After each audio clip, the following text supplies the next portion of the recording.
This is Nailing the Apex. I'm Tim Hraney. Today on the show, we have a very special guest from Alfa Romeo Sauber F1 team. It's Alessandro Alunni Bravi. And now I know I've been talking about this interview now for the past few episodes. Alessandro was nice enough to give us some time during the Las Vegas Grand Prix, and we spoke about a number of different topics, but most notably, we spoke about driver contracts, because before Alessandro was big time in F1, he managed a lot of drivers and negotiated contracts for drivers in F1 and drivers in F2, F3, other categories as well. And this is a question that I get often on social media, or folks emailing me or sending me DMs. It's about driver contracts, and it is a challenging conversation to have, simply because, there are so many layers to it, so many layers to a driver's deal, and no one racing driver's deal is the same as the next. And the layers with, sponsors, sponsorship, activations that they have to take part in, the driver's time, the time doing, marketing and PR events, all of it. So he digs into that a bit, peels back some of the layers of the onion for us as well, to shine a light on how some of these deals will sometimes work out. And yeah, I think you'll find it quite fascinating, and hopefully it answers some of your questions as well that you've had from me over the past year since we've been doing this podcast. Plus, we spoke about Audi, and, there were reports floating about that Audi was going to pull the plug on their deal with Sauber and not come in and participate in Formula One. But, that isn't true. Like we had reported on this podcast a month ago, Alessandro did come out and squash the reports and the rumors of Audi potentially pulling out of their F1 deal with Sauber. But as you'll hear in the interview, it sounds like all systems are a go, and it's full steam ahead with this partnership between the two companies. Now, before we get into our chat, let's talk about Alfa Romeo real quickly. I mean, the team in general this season, it wasn't the kindest to them. At the beginning of the year, they welcomed in from McLaren Andreas Seidl, who was manning the helm at that team at McLaren. He had, I believe it was 3 years left on his contract with the team before he left.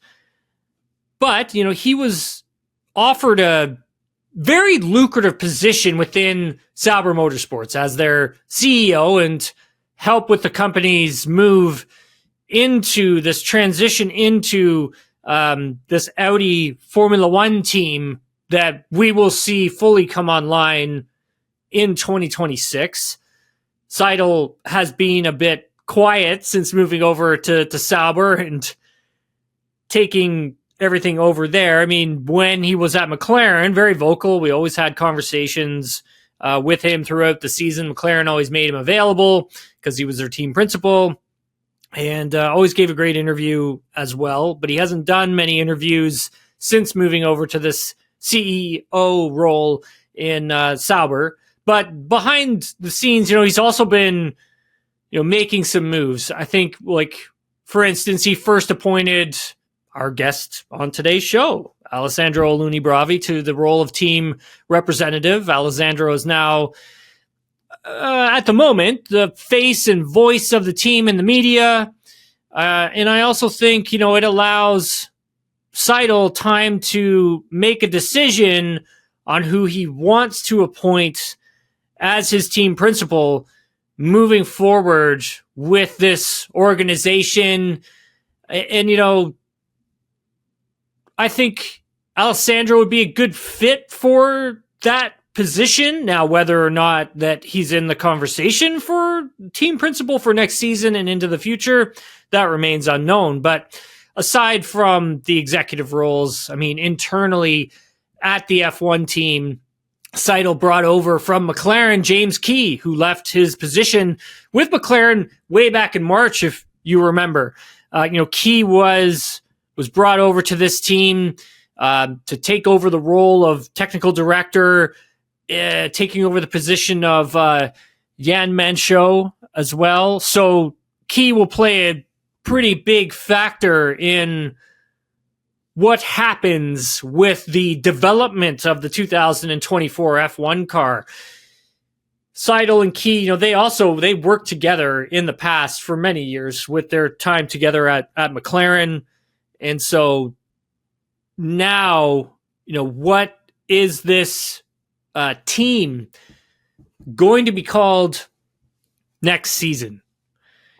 And we should hopefully have that answer soon. I think, since Audi is slowly taking over Sauber, Alfa Romeo, for them, they weren't going to be partnering with a team that has that branding, which is a direct competitor on the OEM side of things as well. Alfa Romeo, Audi. I think the deal between Sauber and Alfa Romeo, it came to its conclusion at the final race of the season in Abu Dhabi. Well, I know. These two were partnered together, for 6 years and are now not coming back to F1. There were some conversations that Alfa Romeo could potentially return with Haas, but I believe the conversations that those two parties had, it was short and quick. I think instead Alfa Romeo, they're reportedly going to be looking at entering WEC in the future, and I think that's a really smart move by them if it does come to fruition as well. Now, this year obviously was a struggle for the team. It didn't start off well, and it ended okay. I think everything happening in the background stunted its growth on the racetrack. I thought both drivers performed well with difficult machinery at times, but Valtteri Bottas is pretty optimistic for next season with Sauber. I mean, set to potentially unleash an interesting car for 2024. The team has come to its end with this year's car, and I mean, you can't go really any further with it. And now, James Key there, he'll be putting this car in the trash bin by the sounds of things, and he'll want to put his stamp on next season's car as well. And he'll be the one heading this development in a particular direction. I think for Bottas currently, he spent a few days at the sim in the factory before flying out to the United States for some cycling down in California here before Christmas. And I have a feeling, he was testing what would be or what could be a 2024 design. And I'd be shocked if, this design doesn't somehow emulate the RB19. I mean, Red Bull did such an incredible job with their car. I mean, these teams, I think they're going to have to be looking at going in that direction with the development. Red Bull really, blew the doors off of everything when, the start of the season came about, and they've kind of blazed that trail of this is direction you have to take with your car development. There are teams out there that tried to go in different directions and failed. But I really do feel the convergence will start to begin. Well, it's already begun, but we're really going to get a lot more convergence, I think, for next season. And I think Alfa Romeo is going to be one of those teams as well who will begin that convergence in the off season, and it's going to arrive to the track with a pretty interesting concept. Now let's bring this back to the team principal position, which I had mentioned previously, which, this team still does not have. I think there are some interesting options out there. I mean, Alessandro being one of them for sure. I would think. And then you also have to take a look at Otmar Safnauer. I mean, the past few races that I've been to, I've spoke with Otmar once and at the United States Grand Prix. He couldn't tell me why he was there. Fair enough. But again, Otmar does have a lot of experience as a team principal. Now, whether or not that's the position that he wants to still have is another question. Would love to get Otmar on the show and get his take on things. But another candidate, maybe Mattia Binotto. I believe he's still on gardening leave, so could he be someone who could come in and be a team principal at this team for next season? I mean, depending on how long that gardening leave is, I would say sure, why not? But I guess it all depends on what those individuals want to do. The thing is that there are not a lot of other people that are out there who could really just slot in and be a team principal, who have that experience. And whether or not Sauber wants to promote from within, I mean, that remains to be seen. It's such a big position. It's like, it's like a head coach of a NHL team or an NBA team or an NFL team. They kind of oversee everything on the racing side and business side of the racing side, and the marketing, the PR, they oversee everything, right? And they have to put people in positions of power and strength, and it's a big position. And it's a big position I think this team needs filled, and will need filled for next year, for 2024. In Las Vegas, I sat down with Alessandro and we spoke about how he got into motorsports, and you can judge for yourself if he has enough motorsports experience to helm an F1 team. And yeah, let me know in the comments what you think. I want to thank the team and Alessandro for their time, and the team for setting up this for me. It was great. I really enjoyed the chat. I hope you do as well. So here is our sit-down interview with Sauber's Alessandro Alunni Bravi. Alessandro, thanks so much for taking the time to do this. Really appreciate it. My pleasure. I want to start with your background and how you got into motorsports, and in particular Formula One. Yeah. But first, where's the passion for motorsports? Where does that come from? But my passion for Formula One started really, really early when I was a child. For one reason, because I come from a small village in the center of Italy, no more than 2,000 people, so very, very small. But in that village, Passignano sul Trasimeno, there was a Formula One team that was in Formula One from 87 to 91, the Coloni Formula One team. And close to my house, there was the factory, around 500 meters, and at 5 kilometers, another circuit of Magione, where there were national categories racing there on a weekly basis. So I had the chance to get really close to motorsport, and also high-level motorsport, because of a Formula One team. And for me, Saturday, Sunday, I was always with my father at the circuit, looking at all the motorsport categories that were organized there. So for me, motorsport was something familiar, although I always dreamed to be in Formula One, but I never thought that this would become possible one day. And then from there, you've worked in a number of different parts of motorsports. Yeah. You have a degree in civil law. I was reading you were involved in WRC for a while as well. I love WRC. I used to watch it as a kid all the time. What was that like? Like how did you go from getting civil law degree and then jumping into motorsports? I'm still a lawyer. And I'm a general counsel of our group, and I'm still drafting contracts. So my background as a lawyer. And I started as a lawyer, and I get in touch, thanks to, this circuit that was around me, or thanks to some other people, with teams and drivers. And I offer my service, becoming their consultant. And that time, there was no one specialized in motorsport. If you need to do anything, you go to a normal law firm. But there was no one especially knowing the English law, that is the law of motorsport.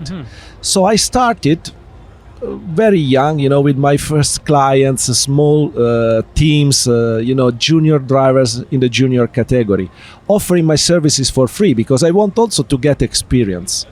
Then I had the chance through an Italian magazine, Autosprint, to follow Formula One as a journalist, and for me it was an opportunity to create my own network. So I spent 2 years as a journalist in Formula One in 2001 and 2002. And I had some good contacts. I started working for important drivers management company, and at a certain point I became team manager of a team, Coloni, that was in Formula 3000 International.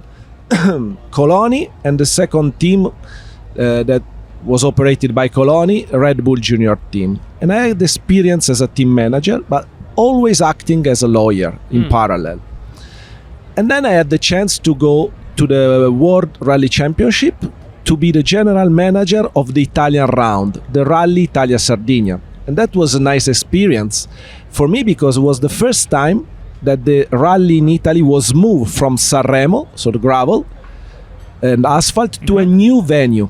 And we create really from scratch a completely new concept for the World Rally Championship rounds. We brought the television for the very first time, organizing special stages for the TV.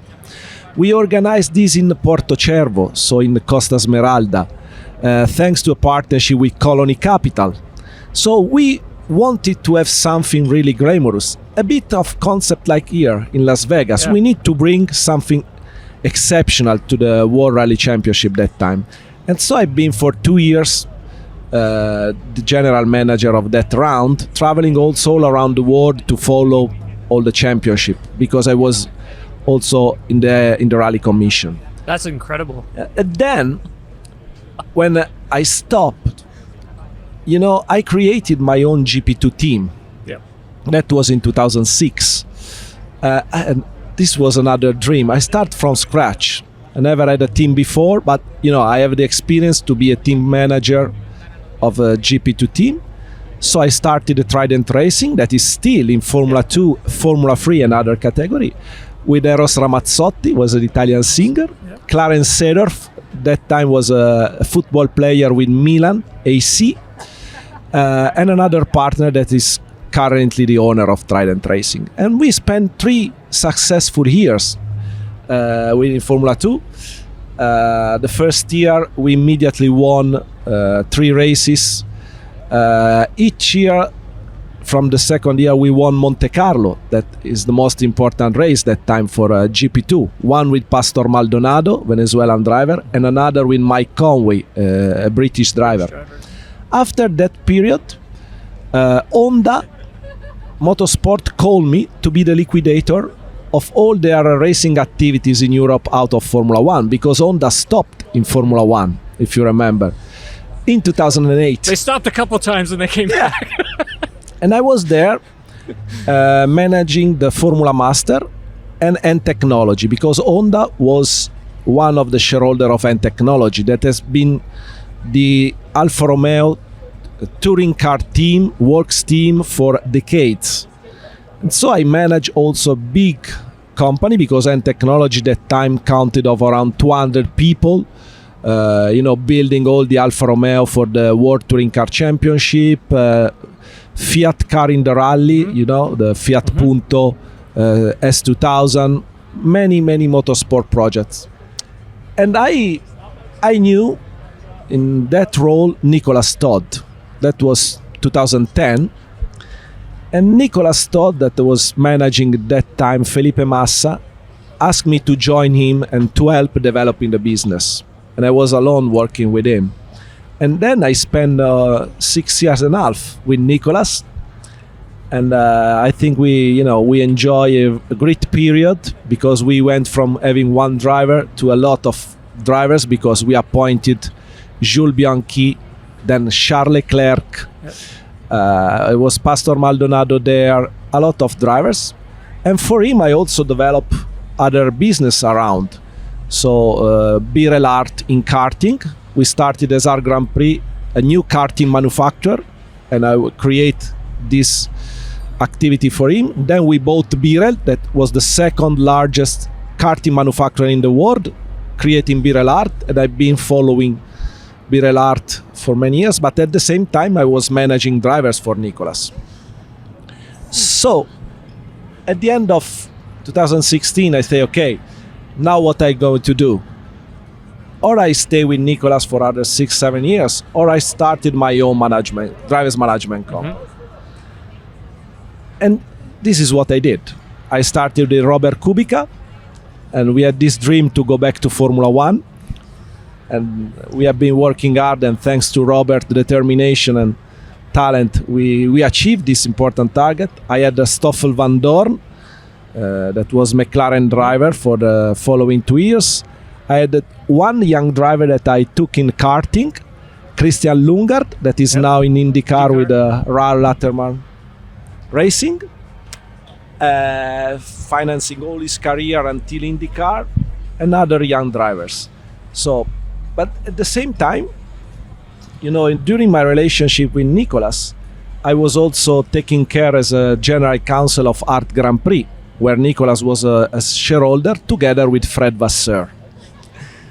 And so from 2010, I was always in contact with Fred Vasseur. When I create my own company, after 6 months, Fred told me, I would like, Alessandro, that you join me in Sauber as a general counsel, like you do for me for Art Grand Prix or Spark, the Formula E chassis supplier.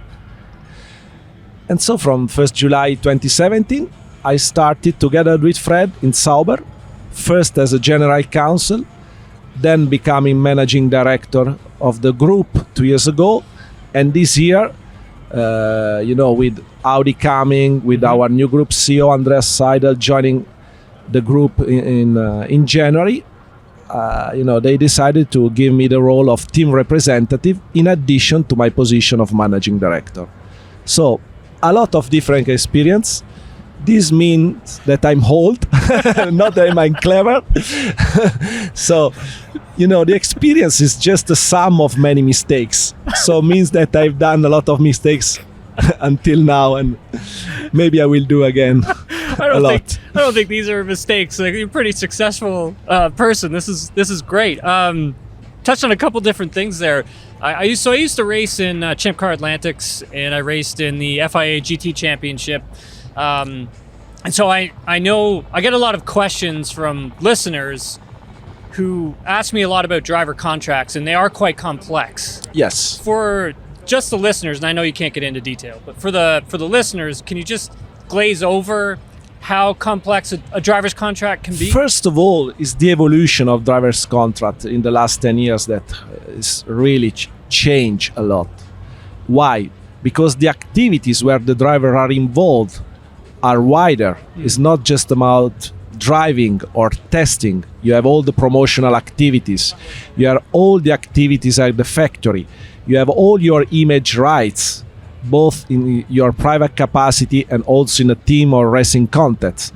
So the aspect that must be regulated by contract are really a lot. What I can say is that normally when we speak about a driver's contract, it's not one contract only, but we are used to split the activities and to have specific contract for driving, so for the participation in the championship, and all the obligations of the team and the obligations of the driver. We have a testing a contract for all the testing activities, both on track and at the factory, simulator activities and so on. We have a promotional agreement regulating all the image rights, regulating all the activities we sponsor with partners, but also what the driver is allowed to do it in terms of promoting his own personal sponsor that cannot be, for instance, in conflict with the team sponsor. So you have always a set of contract that try to be really detailed. And then, of course, there is a fiscal side that needs to be taken into consideration, because a driver goes racing around the world, so you have all the fiscal aspects that are important and impacting at the end the revenues for the driver in terms of withholding taxes and everything. So we are used also to split the contract in order to have a proper apportionment of the fees according to the different activities and so different taxation. Wow. It's gotten a lot complex since I was last racing. That's pretty incredible. But remember one thing, because this I'm used to say to all our person that works with our partners, with the sponsor and the that takes care about the partnership. Relationship goes beyond the contract. Yeah. What is important in a contract is the mutual trust. Yeah. A contract is important, but if there is no more trust between the parties, nothing can, keep the relationship alive. I only have a few more minutes left with you, but I wanted to ask you about Audi and Yes. how is that coming along? How are they being, I guess, integrated into the team? Will they, and this is into the future, but will they build their own engine offside the campus, or will they build it inside the campus? How does all of that? So let me say how much this is an exciting journey for all our group. Audi Volkswagen Group is a premium brand. Audi is one of the top premium brands in the world, and they decided to enter Formula One as of 2026. For me, this is the biggest news for Formula One, not just for Sauber Group. And I think that the impact in terms of image, not just technology, will be huge. Of course, Audi acquired a minority stake into our Sauber Group in January 2023. There are steps that are already planned, and Audi will take control of Sauber Group end of the 2026 season. We are working like in a normal dynamic between shareholders. So Audi started its own engine department, building state-of-the-art facilities in Neuburg, that is close to Ingolstadt, their headquarters. There are already around 350 people working there from different nationalities.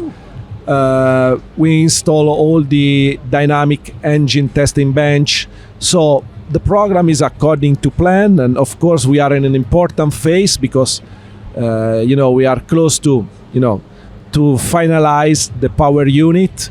The new multi-cylinder engine is on the testing bench already, so it's a crucial phase this year and next year to be ready for 2026. There is a strong group led by Adam Baker as CEO with everything to produce a competitive power unit. On our side, of course, we have a plan together with Audi to develop our structure. We, as a Sauber, are an independent team, and we need to become a works team within 2 years. Means that there will be a transformation process that will impact all our departments.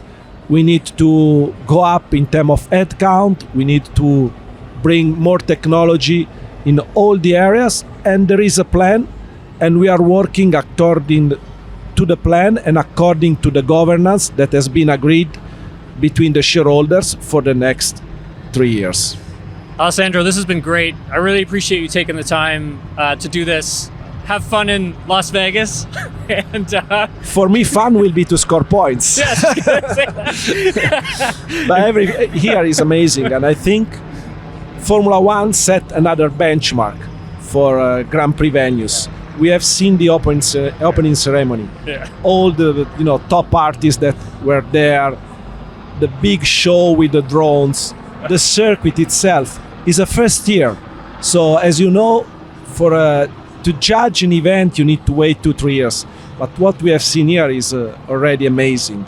So I really think that we will enjoy to be here. Of course, there are some constraints around for the logistics, but this event bring Formula One to the next level. Yeah, I agree with you. Thanks again for your time. I really do appreciate it. My pleasure. All right, big thanks to the team for putting that all together, and also thanks to Alessandro for his time. Really did appreciate it. Really enjoyed the chat. We taped that on, I'm trying to remember what day I taped that on. I think it was like a Friday heading into qualifying. It was in the evening. I was just getting to the track. So left the hotel, walked all the way into the racetrack. The hotel I was at actually we were stationed quite close to the track, which was extremely, I should say we were stationed quite close to the pit building, which was very helpful for us to walk back and forth between track and hotel, and didn't require an Uber or rental car, which worked out really well. Hotel was quite reasonable too, as well, now that I remember. But yeah, they walked over there. I think it was at like 4:30 at night, and we sat down and did our chat around 5:30. I think it was. Had an espresso, sort of got things going, because we were on a different working time, that's for sure. But yeah, that was an interesting interview. I really enjoyed it, and yeah, thanks again to the team for the time as well. And thank you everyone for watching and listening. Really appreciate that. I am going to try and get back here next week with Adam and Jesse. Now, hopefully I can wrangle them up and get us all together in a room, and we can go over who we thought were the best drivers. Top 10 on the F1 grid this past season, so 2023.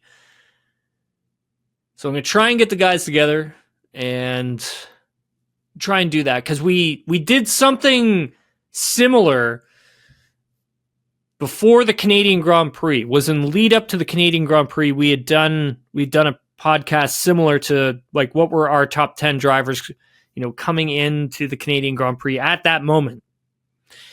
And then Adam and I did some driver and team rankings, gradings during the summer break. And so now, I've had some time to make some notes. I've compiled my notes from throughout the season, and I think I've whittled down who my top 10 is. And yeah, I want to talk about that. So hopefully next week we can get them together and we can get that one going. Thanks very much, everyone, for taking the time, listening, watching. Please head over to Spotify. Give us a 5-star rating and a follow. Same goes with Apple Podcasts. Write a review, as it really helps us grow the show. You can watch past episodes, current episodes over on YouTube as well. You can follow me on social media at Tim Haraney, and we'll talk to you all later.